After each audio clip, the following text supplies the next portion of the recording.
First things first, if you want Aaron Rodgers, we now have an idea what the Packers would ask for in a trade. Wow. Wait till you hear how much. The Brooklyn Nets, Brandon, sliding. How badly do they need James Harden to return to that lineup? Fading. And why, oh why, Sliding. is Jamal Murray taking shots at our guy Nick Wright? Oh, come on. It is a spicy Friday morning, everyone. Welcome to First Things First. We have a fantastic show for you today. We got a ton to get to. Nick Wright, Brandon Marshall, Kevin Wildes. Nick, you're all fired up this morning. Fired up at Jamal, fired up about the Lakers. You were like yapping away on the morning call. Listen, today. I like Jamal. It's unfortunate that he, resorted to preschool level insults. If you're going to come at me, Jamal, bring a little more than that. Come on, Jamal Murray. You're better than that. You're better than that, Jamal. You just fueled that.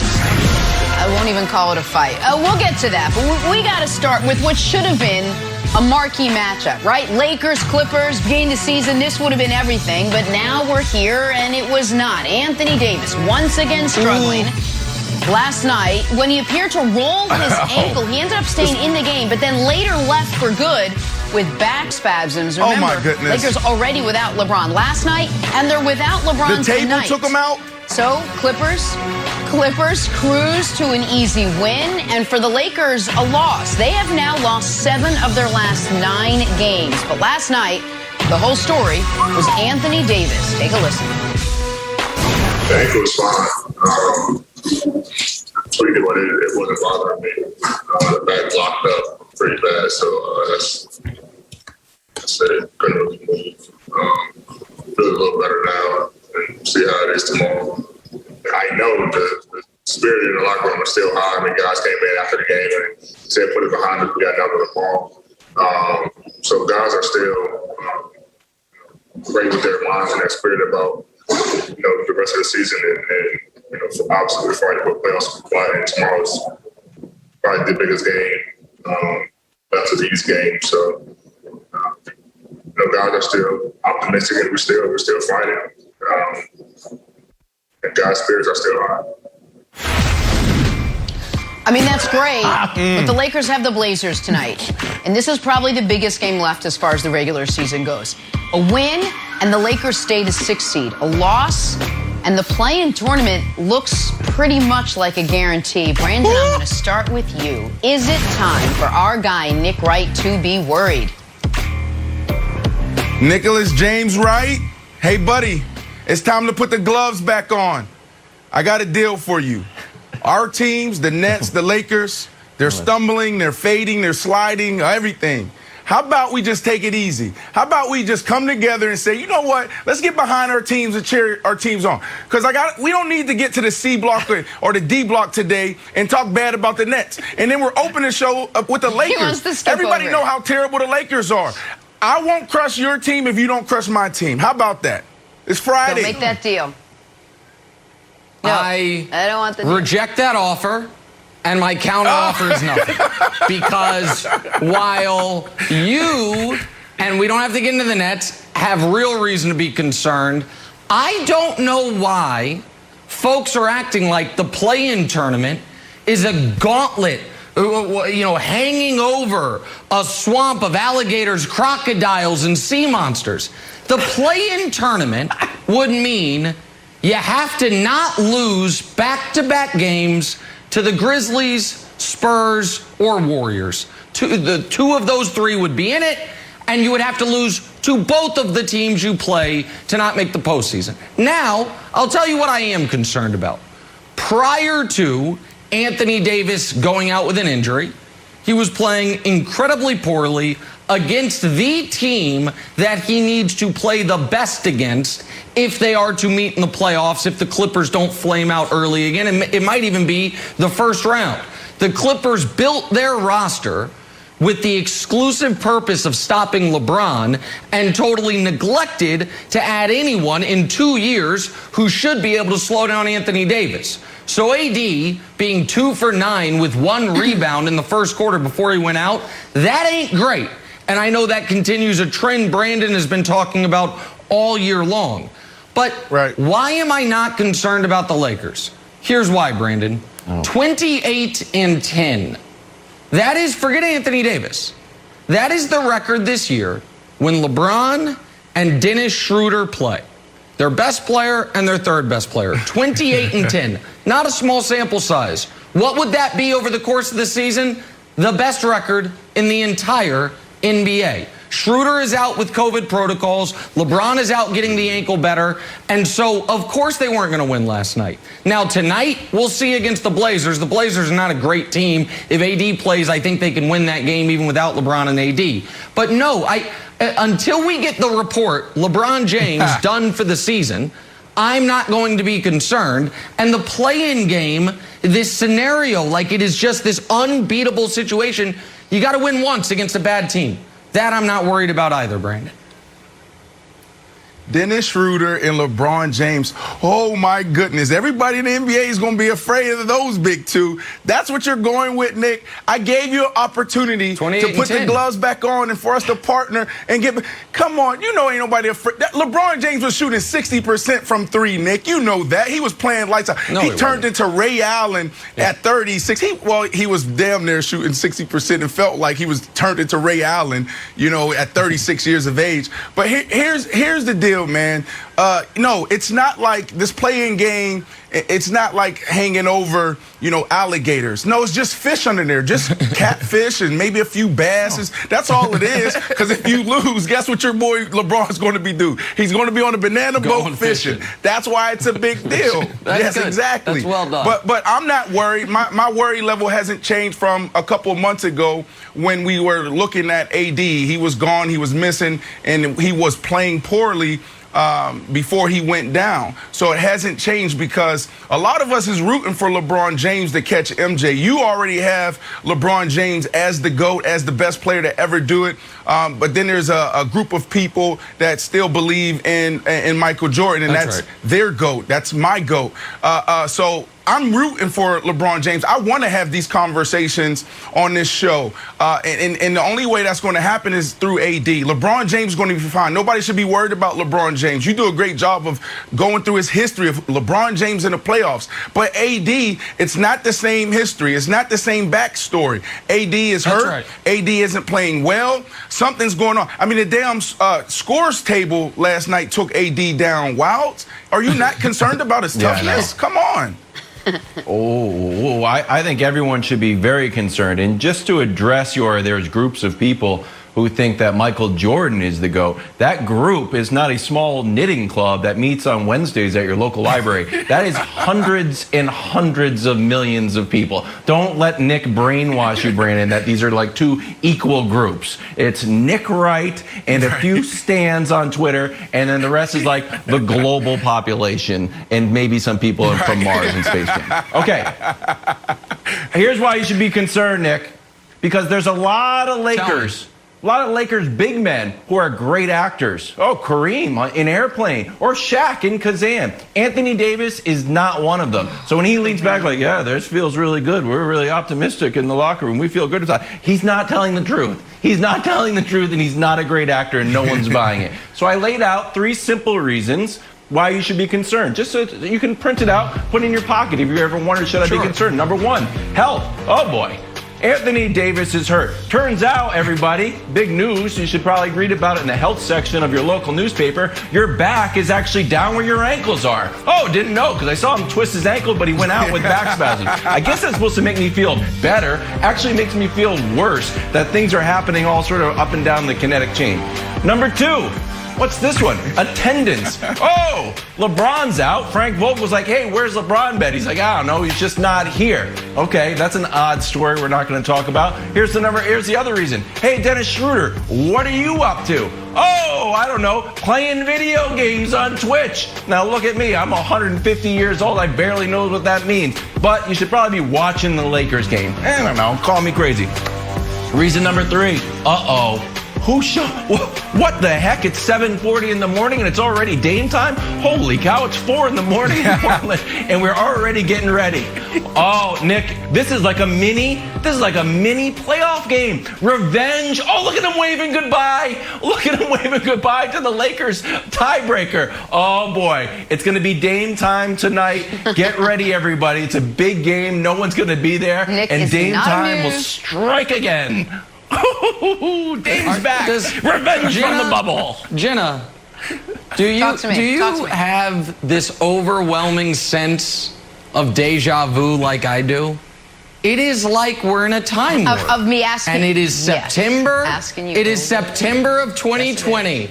All over again, and I'm hearing about how dangerous Dame time is, and the Lakers stumbling down the stretch, and concerns, guys. Eventually, Father Time. I don't know if you've heard, he's undefeated. All of these things, we just went through it, and that's fine. Listen, we've got 10 more days or so in the regular season. I'm super excited for the Lakers to be able to rebuild that chip they had on their shoulder last year to turn into the basketball version of the '69 Mets, the unbelievable Cinderella story, and see if they can do it in back-to-back seasons. So no, I'm excited for it. I'm excited for Wilds to have a box that he'll never open to pick the Blazers to win. I'm excited for a gauntlet. I'm excited for all of it, because at some point LeBron will come back, and then everyone's going to be like, "Oh man, we can't beat him." So we'll see. I hear you Maybe saying I'm the wrong. Lakers are going to win it again. Maybe they'll lose to the Grizzlies. Back to back. Back to back. Right. Back to back. Yes. That's what I hear you saying. Or maybe the Grizzlies will knock them out in the play-in round. fan. Maybe that'll happen. Tonight, 10 p.m. tip in Portland. It's about as big as it gets. We'll see if everyone's putting their money where their mouths are. But we got to come back and talk some Packers now. The reported asking price for Aaron Rodgers. Is it too high or is it too low? Definitely can't be in the middle. We discuss that next. First things first. Go. Drawing a blank. So, Nick unveiled his MVP ladder the other day, caused quite a stir. Jamal Murray chimed in. He tweeted this, quote, "Nick wrong, LOL." Get it? Played off his name. I didn't get it till just now when I read that. Likely in response to Nick having CP3 at the top of his ladder and not Nikola Jokic. Brandon, Jamal Murray tweeting, "Nick wrong, LOL," is blank.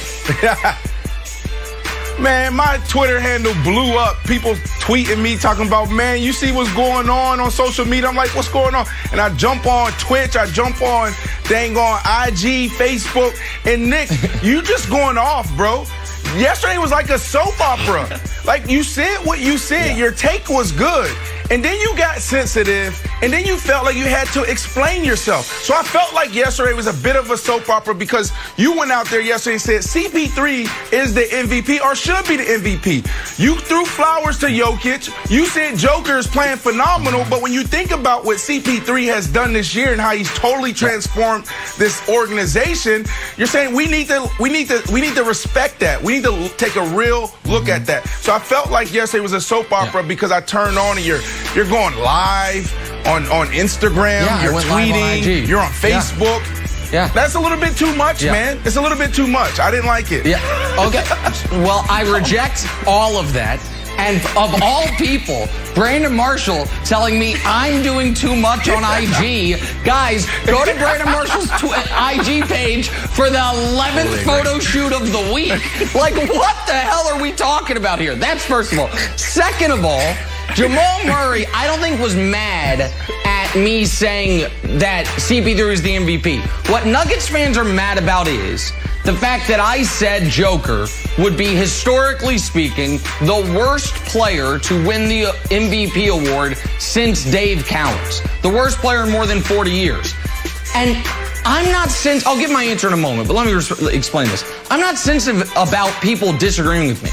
I'm just, I have a natural allergy to dumb people. And let me explain something to you, folks. If you have the 40 richest people in the world in a room, one of them is the brokest of the 40. Doesn't mean they're not rich. If you get all the MVPs of the last 40 years together, somebody's got to be the worst one. They're still good. Right. They won a damn league MVP. So it's not. It is a bit of an insult, but it's not saying the guy's not a good player. Now It to is an Jamal Murray. insult. This, it's a bit of an insult. It is insulting a little bit. This is an utter betrayal because, Jamal, I know we're on very early mountain time, but for 9 months, Brandon Marshall has been calling you a flash in the pan, has been calling you a product of the bubble, and I moved you up the pyramid. I had you neck and neck with Jason Tatum. I defended you. And now you're throwing at me Nick wrong like we're in 3rd grade when all I've done is defend Jamal Murray. So it's a betrayal, Brandon. He should have come at you months ago. You know what it is? Instead, he comes at me. Yeah. There's still some stories lingering around the Denver metropolitan area about Brandon Marshall, the young Brandon Marshall. So that's why he doesn't want to try me. So he doesn't want the smoke. He doesn't want. There's still legend. Yeah, the legend of young Brandon Marshall. He knows better. I buy that. I absolutely buy that, Wild. I buy it. All right, Jenna, here's my thing. Great teammate. Great job, Jamal Murray. Support your teammate. And like I've been saying for the last week, this is an indictment on the Suns. Hey, DeAndre Ayton, once you see Nick Wright trending, you can get in there. Say like, hey, he's got a point. CP3 is the MVP. Hey, Devin Booker, get in there. Say, hey, happy birthday, CP3. And by the way, I think you're the MVP. Meanwhile, Jamal Murray's the only guy supporting his teammate for MVP. So savvy move, Jamal Murray. I still think CP3 is the best MVP available, but you did a great job being a teammate. Go ahead, Nick. Go ahead, Nick. Okay, just the transitive property of Wild's take. Let me go ahead and check the old Kevin Wild's Twitter account yesterday, because I didn't see a lot of support for his teammate Nick Wright when I'm trending and under attack. I didn't see a lot of Kevin Wild's like, hold on, America. Let me tell you what a great guy with great opinions Nick Wright is. So I'm just curious, like, where was that energy all day yesterday when I'm parrying various attacks? Go ahead. Twitter was down. My Twitter was down. Twitter was down. What a joke. What a joke. All right. Thoughts on Aaron Rodgers? Hey, a report came out yesterday with details of what it might take to acquire the MVP in a trade. Any haul starting at 2 firsts and a second. So, Brandon, the Packers' reported asking price for Rodgers is blank. I'm sorry, Jenna, but this is unimportant. Like, it should have never gotten here. Brian Gutekunst, why are you dug in? You know, you had Kuhn, the fullback that spent 9 years there in Green Bay alongside of Aaron Rodgers, says both of these guys are dug in. It's unimportant. It doesn't matter if you give up 4 first-rounders. There's not enough out there to go replace this guy. It's just not. Like, you should not be dug in. You should be listening to this guy, and you should be trying to give him everything he wants. Because without him, the Green Bay Packers, Nick, they're irrelevant. Of course. That part I totally agree with. As far as the compensation goes, to me, this was on the low side. Like, everybody knows the Trey Lance trade, but forget that with 3 first-rounders. Forget that. Jamal Adams went for 2 firsts and a third. Jalen Ramsey went for 2 firsts and a fourth. So 2 firsts and a second, when those first-round picks are going to be bad first-round picks by virtue of the fact Aaron Rodgers is going to be playing for the team that you get him back from, that just strikes me as a little too low, even at his advanced age, for a quarterback of his caliber. Yeah, Brandon, what's up? But resident GM, are you surprised by this? This is coming from Brian Gutekunst, though. So why would you be surprised that it's 2 first and a second? That's true. Right? That's true. It brought to you by the man that spent a first and a fourth on Jordan Love. Think about that. He spent a first and a fourth on Jordan Love, and theoretically only wants 1 more first and a slightly better than a 4th-round pick for Aaron Rodgers. That makes a ton of sense. Brandon, good point. It's a good point, Brandon. Go ahead, Wild. My answer is this, Michael Corleone, and my other answer is this, John Elway. Michael. You can have my answer now if you like. Ooh. My final offer is this. Nothing. We're not trading Aaron Rodgers. Don't call me. Shanahan, don't call me. Dave Gettleman, don't call me. Gettleman's like, yeah, I didn't. That's why I said it's your business. I didn't call you, even though Jenna made fun of me. It's none of my business. Your business. He's not trading Aaron Rodgers. I'm not buying this report. And the offer is way too low. He's not trading him. And he shouldn't even be out there. In fact, Gutekunst, you know what you need to do?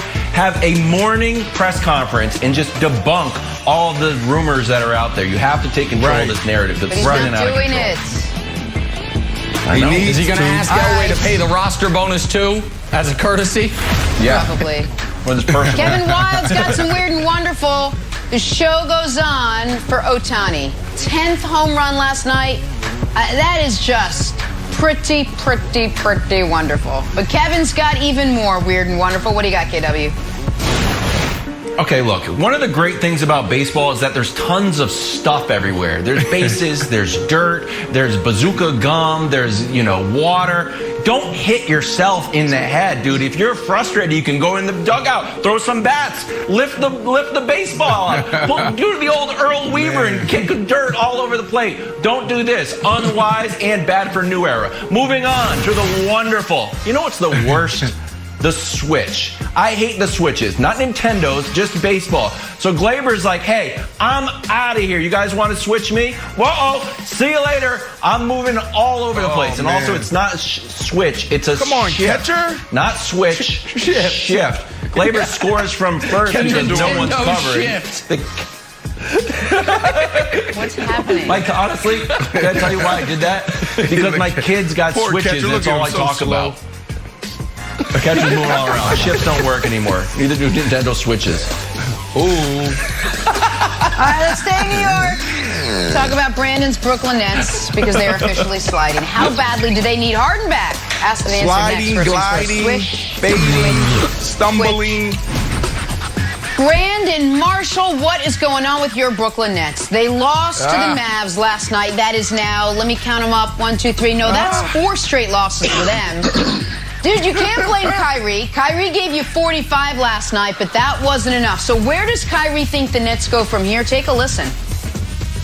It's about time we got tested, in terms of just having to think the game on a different level, knowing that teams are shaping up for the playoffs. And we've done our best to make sure that we're ready to play. But now we got to think the game going against some of these good teams, especially on the road. I mean, it's inevitable in terms of going into other people's home floors. They know the rims well. They know the courts well. I mean, everybody feels comfortable when they're home. So we just got to be aware of that. And I think these last few games have proven that. Well, one bright spot for Brooklyn, James Harden saying, quote, he's very confident he'll be back before the postseason. He spoke before the game. Here's James Harden. Where do you think you fit in and trying to kind of immediately, we've been talking about it all season, but come back, gel, build quick chemistry, and how much of an issue do you anticipate that potentially being? Not an issue at all. I think one of the things that a lot of teams don't have is talent, so we don't have to worry about that aspect. We can control the rebounding and the screening. Like, we can watch film and get better at that. But skill-wise, we're elite. So I'm not worried at all. Talent is the thing that the other teams don't have. Hey, we talked for so long about this big three. How many games have they played together? 7. That is it all season. Former NBA champ Antoine Walker joining the conversation. Juan, how should Nets fans feel this morning? Disappointed by a 4th straight loss or encouraged by Harden nearing a return? They should be excited that Harden is nearing a return. The 4 straight losses could come into play if they're worried about seeding. Right now, they got a chance they can fall to the 3rd seed, which could be very dangerous when you talk about playing maybe a Boston and Miami in a 7-game series in the first round. Teams that have scoring ability, they can score with you, they can play small ball with you. So matchups become a problem. But James Harden coming back is what they need. I've said this from the beginning. They're not going to be as good as they can get on the floor together. They're leaving Steve Nash with not a lot of options as far as working on the rotations, getting the right lineups on the floor. And I understand what James Harden is saying when he says elite, but you have elite scorers. They have 3 guys that can get you 45 like we saw last night, Kyrie Irving, but is that going to be enough? That's a great thing to have, but also if you don't have any type of chemistry or anything going defensively as well as offensively, it becomes a problem come playoff time. I'm a firm believer. I'm a little old school from my experience. You can't just turn it on come playoff time. You got to have some continuity. You got to be feeling good about your body, mentally, physically. Everything has to be in sync when you get into the playoffs. They are good enough to win a game or two because they got individual guys who can have monster games. But you're talking about winning the NBA title. It's not about winning one game or winning one series. The goal is much higher for them than it is for other teams. So you should be concerned, but they should be happy that Harden's coming back. And if he's able to play 4 or 5 games as a complete unit, I like that. That's a better look going into the playoffs. But they should be concerned because the chemistry part is not going to be there. Twan, this weekend, swept by the Bucks. No energy, no hurrahs when you hit a big shot, no effort getting through picks and defense. We had this discussion Monday, Twan, and I said I was frustrated. Now it's Friday. 5 days later, I am furious. I mean, how do you hold Luka to 24 points? Luka is frustrated. He's still whining. He's still complaining. Nick, you didn't do a good job of talking to your son and telling him, man, get your emotions in order. You're one tech away from being suspended. We were in his head. You got Kyrie Irving goes for 45 points. KD couldn't close it out. 7 for 21, 33%. This is KD. Yesterday we had this discussion about KD. He's unguardable, is what we said, is what I said. Down the stretch, 1 for 10. We lose. We're in a 4-game losing streak going into the playoffs. This isn't what you want. So, yes, frustration. Furious today on Friday. Yeah. But the hope is, and I'm still wearing my black and white, still representing Brooklyn. Mm-hmm. Got my jersey still here. Need to do a little sage in this room a little bit. But I don't expect KD to play like that again, right? Like, I mean, how many years have KD been in the league and how many games have we seen like that where he just couldn't find the rim? So that is the hope. That is the light at the end of the tunnel. I don't see KD not closing that out in games like that. Here's the problem. There's a reason that KD in the game against the Bucks and then last night down the stretch wasn't good. They're asking too much of him because KD understands you got to get stops. And so KD, as I cautioned you at the beginning of the year, your best offensive player is also your only very good defensive player on the entire roster. So he's looking around. He's like, geez, Louise, guys, we got Blake trying to check Luka. Okay, let me do it. Let me help. Let me try to help out on that end since we allowed 37 in the first quarter. And at the end of the game, he's tired. It is when Kawhi Leonard was the best defender in the league, he was averaging 16 points a night. Now that he's asked to average 26 a night, he's a good, not great defender. It is very hard, particularly once you get into your 30s, to give it all on both ends of the court. But KD knows what Steve Nash knows, which is this team defensively. James Harden can be like, oh, no, we just, watch some film and figure out screens and stuff. Can we show the most important possession of the game? Look at this brilliant set the Mavs run. Oh, my God. How long did it take to draw this up? Oh, that's a layup. I mean, it's a pass to the perimeter, a cut, and a layup. There's 30 seconds left, down 4. You have to get a stop. You have to get a stop there. And it is Jalen Brunson with no resistance to the rim. Wild. You know what my favorite part of Nets games are? But real quick, Wilds, you know what my favorite part of Nets games are? When they do the coach's audio from one of the timeouts. And every time it's Steve Nash, like, guys, we got to call out screens. Guys, we got to communicate on defense. He's talking to them the way you talk to a junior high school basketball team. Like, guys, on defense, just try. Just give me your best effort. Come on, guys. Folks, the playoffs start in 10 days. They are as bad defensively as I promised you they would be. They have not figured out their center rotation. Free advice, Nets fans. Start Claxton. He's your only shot. But instead, it's like, hey, we're going to start Blake Griffin at center. Okay, enough. I mean, it is what it is, Wilds. Brandon, Brandon, that is a concern. We never know. You roll the dice like, oh, DeAndre Jordan, DNP. Like, oh, he's starting. It's just something that maybe you can bet on as the NBA embraces gambling. You can bet, is DeAndre Jordan good or is DeAndre Jordan a bench warmer? No one can figure it out. Antoine, I 100% buy what Nick is saying about KD expending too much energy on both sides of the ball now. Do you think that one of the advantages of having Harden back is not that Harden's going to be this elite rim protector or Harden is going to like be this great stopper, but that he will take some of the offensive load off of KD so KD can distribute his energy more equally on the defensive side? There you go. That has some truth to it because you need all your players on the floor. This goes back to guys getting on the floor being healthy. With no chemistry, that's what happens. Defensively, you're not very good, but you don't have defensive-minded guys on the team. I think that's what Nick should really point out. These are not defensive-minded guys. And I'm going to tell you another problem they have. Your head assistant coach is Mike D'Antoni. So I guarantee you the one guy who's voted for DeAndre Jordan not to be on the floor is Mike D'Antoni. He don't like centers on the floor. He likes to be small ball. He likes to play small. But you got to have some rim protection. You have very good big men now in this league, centers that are up for MVP. You've got to play somebody with some size and protect the rim. Those are some of the challenges that Steve Nash is going to have as a coach. You got to understand that that's what's going to be different now. You don't have defensive-minded two-way players as your elite players. Kevin Durant can do it, but that's not the makeup of Kyrie Irving. That's not the makeup of James Harden. That's not the makeup of Blake Griffin. So you got to play somebody that wants to play a little defense if you want to get some stops late in games, and that's happening right now. But that's what happens when you don't get a full unit.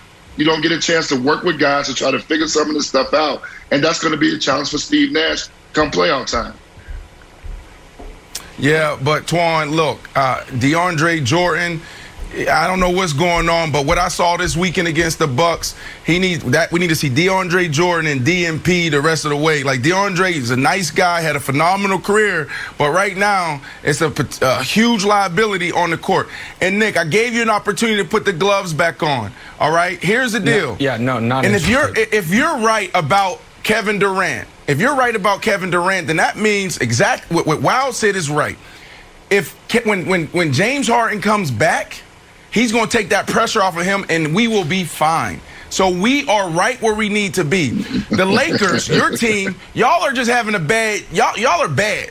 The Nets are having a bad little run. Fine. That's what we're at. We're having a slump. You guys are just bad.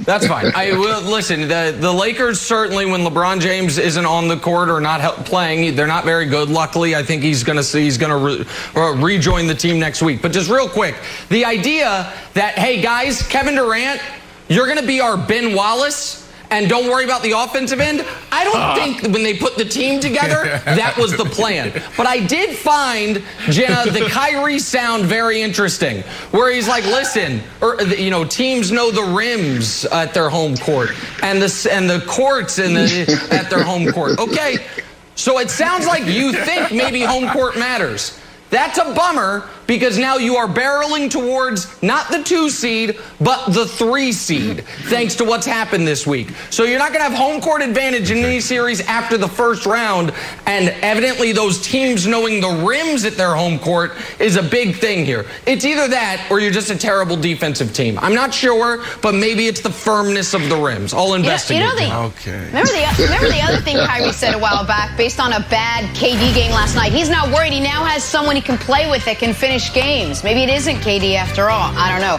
Hey, Nick's got to hand out some NBA medals. Russell Westbrook. Man, another triple-double last night.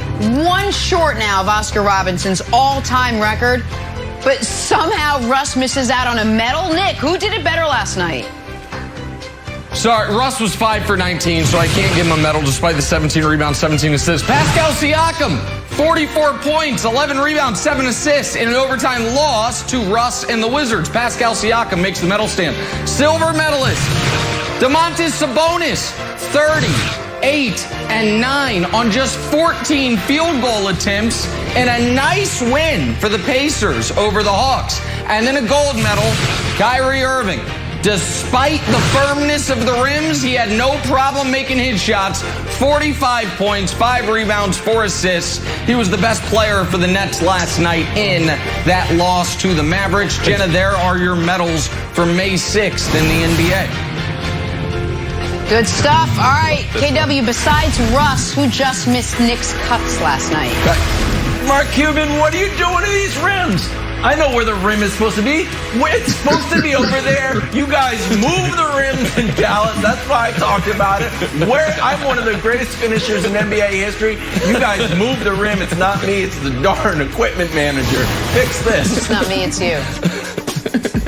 Not any easier for the Nets. They got Jokic and the Nuggets tomorrow night in Denver. Let's see where those rims are placed. Back talking Aaron Rodgers, Fox Bet Sportsbook has him second in MVP odds for the coming season. But will he be defending his MVP in Green Bay? Discuss next. First things first.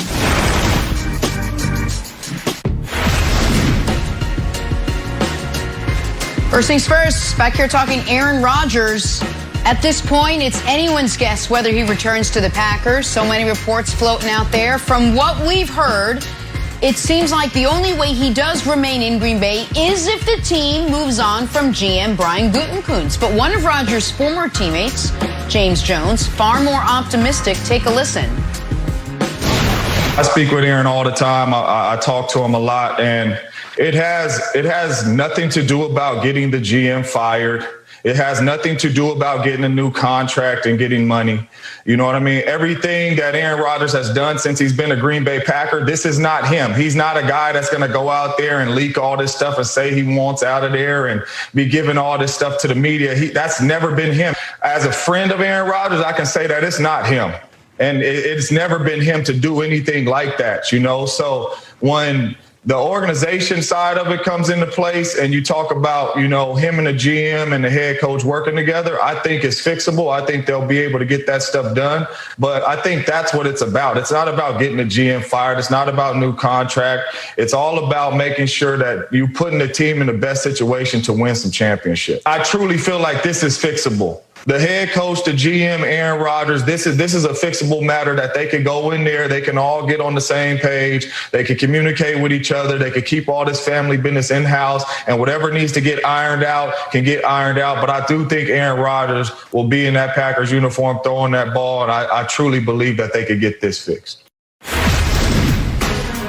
You know, it feels like this is something that would have rung true, I would say, like 6 weeks ago. But so much seemingly has happened. I don't know. Brandon, what do you think? Is James Jones right that the situation is still fixable at this point? Jenna, I love James Jones. I used to study his film. Oh, I love watching him and Aaron Rodgers just orchestrate that back shoulder. I mean, this dude was a 10 plus touchdowns a year in Green Bay just off of back shoulders and getting in the red zone and running the fade route. Absolutely love him. Love him as a commentator and what he does for NFL Network, a guy I look up to. But James Jones, you are wrong. Talking about it's not about that. It's about all of that, James Jones. Are you kidding me? It's about the contract. It's about the relationship with the general manager. Please, this is crisis management. This is Aaron Rodgers calling his buddy and say, buddy, help me out a little bit. Help me change the narrative. That's what it's about. It's okay. As players, we have to be okay getting a little uncomfortable. Sometimes you just want a change of scenery. But what happens is you don't want it to be disruptive. You don't want your image and your legacy to be tarnished. The same thing with Russell Wilson. What did Russell Wilson say? I just want to leave in a way. If I leave Seattle, I want to leave in a classy way. That's what these guys think of, especially the quarterback position where it's always, I got to be on point. I always got to be on. There's always cameras on me. People watch it. I'm the CEO of this football team. So this is crisis management. It's about all that. Do I believe they can work it out? Absolutely. I believe in counseling. I believe in therapy. But it's going to be some intense counseling. It's going to be some intense therapy while they need to sit down and hash these things out. But at the end of the day, it may just be time. It may just be Aaron Rodgers saying, you know what? All that stuff did matter last year or maybe even a couple weeks ago. But now I just want to change the scenery. I've been here for 16 years, and I'm looking for something different. Hell, Tom Brady did it. And what did Tom Brady say after the NFC Championship when they beat him, Wilds? He said, look, I didn't know there was another way of doing things in the National Football League. So maybe that's what Aaron Rodgers is looking for. Okay, I'm interested in that. I totally think it's fixable, and I think Aaron Rodgers wants to stay. For the simple reason is he hasn't said he wants to go. We've heard drips and drips and drips of information and all sorts of different reasons why he's upset, but he's never said anything. He hasn't called any radio show. He hasn't gone on IG Live. He had an opportunity to talk to Tirico at the Kentucky Derby, and he opted not to say anything. So he doesn't actually want to go, because if he wanted to go, he would just plainly say it. Now, Nick, what I think is the most interesting part is, what does Green Bay have to do? What does Brian Gutekunst have to do? Well, does he have to, quit? I don't think so. Does there need to be actionable moves on Green Bay's part, or can it just be like an emotional counseling? Like, does he have to trade for OBJ? Do they have to trade Jordan Love? So that's the big question to me. Is it just an emotional sort of like, let's calm down our feelings here? Or does there need to be some sort of action and move made to the roster that will make Aaron Rodgers feel better? So I disagree with you to a degree, Wilds. I do think Aaron Rodgers wants to leave, but he just blinked first. And if you blink first in a negotiation, you're not going to win it. And you're right, Brandon. This is Aaron Rodgers not being comfortable being uncomfortable and hitting up James Jones and saying, can you clean some of this stuff up for me? And the Packers heard that. And the Packers are like, okay, he's not going to take this to the wall. To me, that's what this signaled. The idea that he's not going to show up for training camp, he doesn't even want a week of bad headlines. And so if I'm the Packers, I feel drastically better about this situation this morning. Because, listen, when Russell Wilson was going through his stuff with Seattle, and I am not saying that Brandon's relationship with Russell is the same as James's relationship with Aaron, but I bet there are some similarities. Brandon was very informed every step of the way, it seemed, about that, and made it, and never came on this show and said, he hates it there, they've got to trade him, he's never coming back. And that was informed information.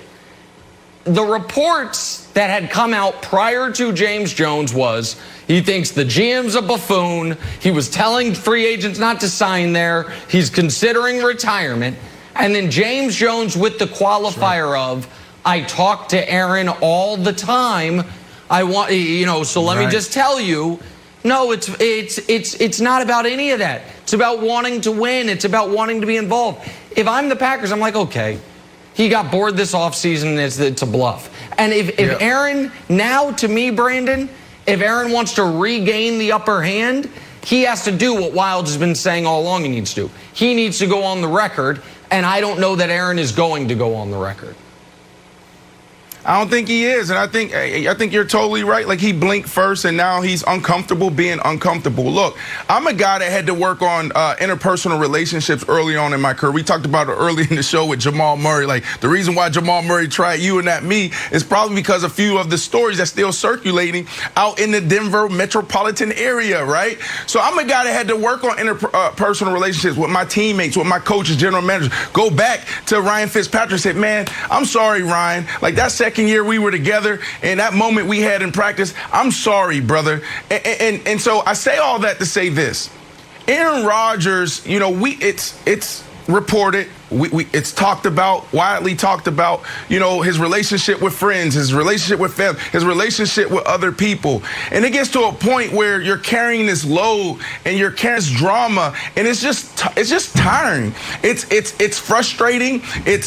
You just get tired. So Aaron Rodgers now is looking at this like, do I really want to go through another 3 months, 4 months of fighting someone else, right? So I don't think Aaron Rodgers now wants to go through that. I think Aaron Rodgers is sitting here now saying, you know what, let me just try to make this work in Green Bay. But, it's going to be interesting, because Aaron Rodgers, he wants to get out. He said it. right? Those reports are true. No one's coming out saying it's not true. Oh, I started a group text, Jenna, with my team, and we're talking about Jerry Cross, our general manager, comparing him to Jerry Cross. Nobody's saying that. Right, he is in a sticky situation. It's going to be interesting to see what he does next in these next couple of weeks. Well, we do have some breaking news to pass along. One Green Bay restaurant is offering Rodgers and his fiancée free burgers and beer for life if he stays, so we'll see how that goes. Talking Lakers and Anthony Davis, a banged-up AD on the other side. This is First Things First. It's a WrestleMania rematch when Seth freaking Rollins battles the Swiss cyborg Cesaro. A special throwback edition of Friday Night SmackDown kicks off NASCAR Throwback Weekend at Darlington Raceway. Live at 8 Eastern, tonight on Fox. There you go. Time now for Stories to Start Your Morning, sponsored by Ram Trucks, built to serve. Talking basketball because the Nets lost to the Mavs last night.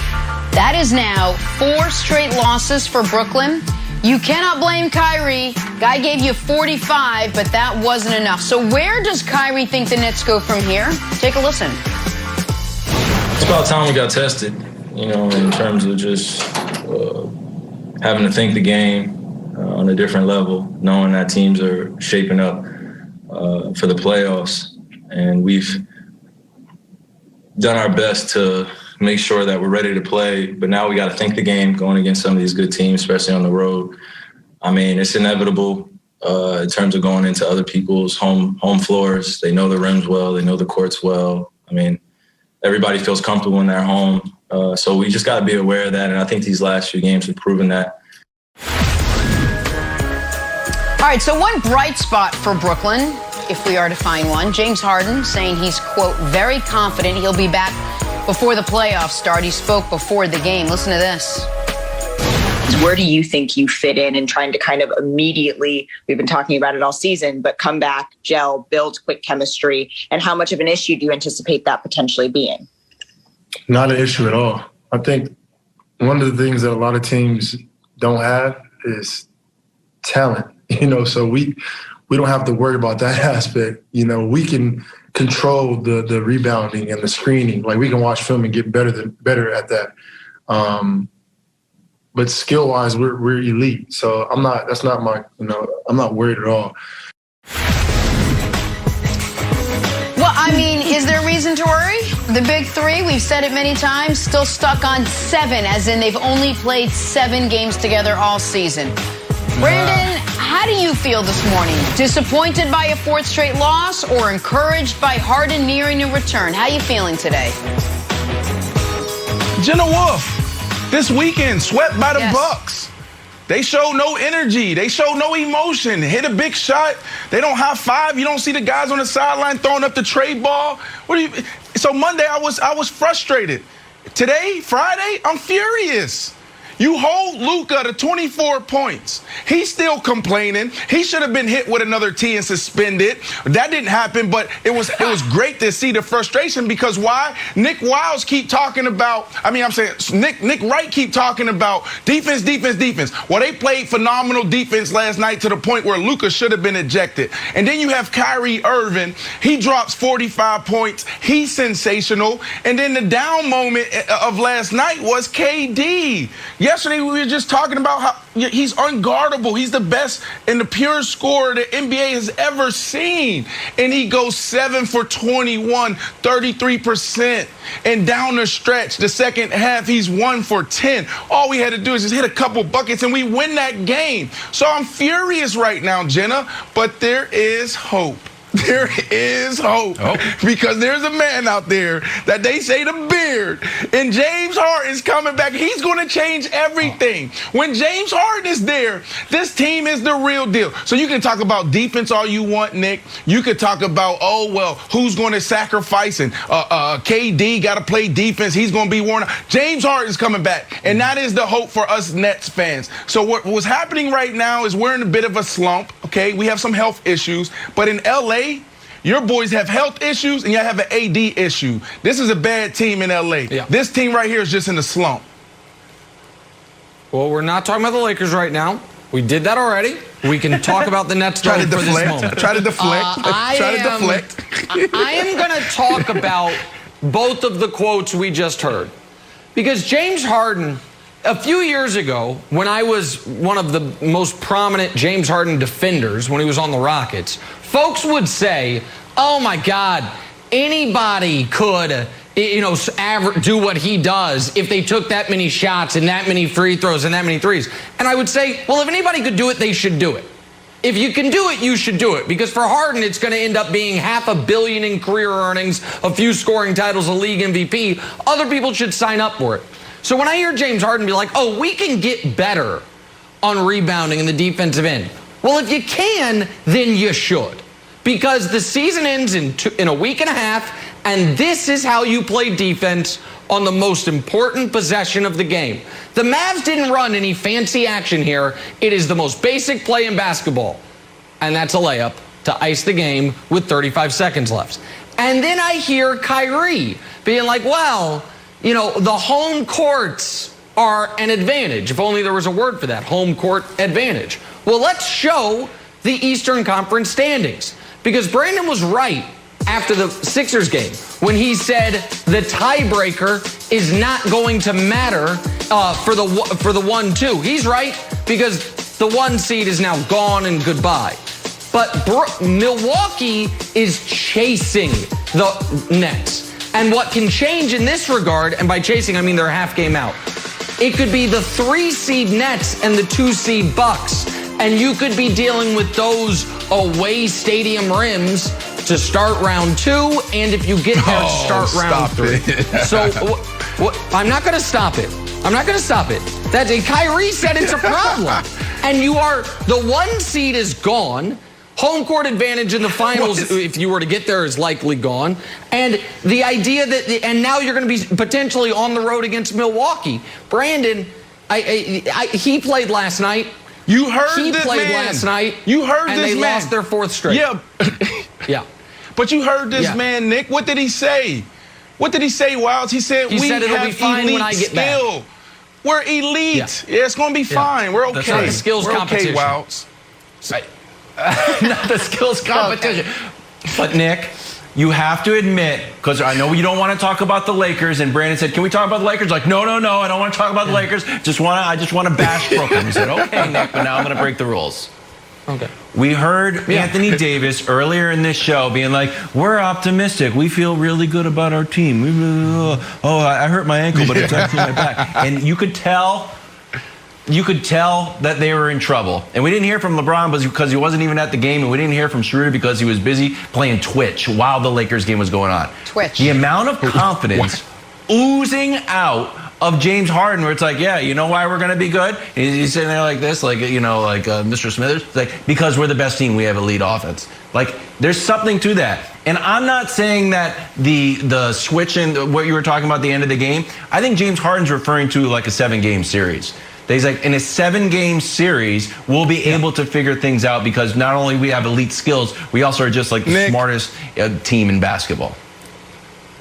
Yeah, okay. That's the smartest team in basketball is maybe most talented. What's up, Brandon? Before I respond, go ahead.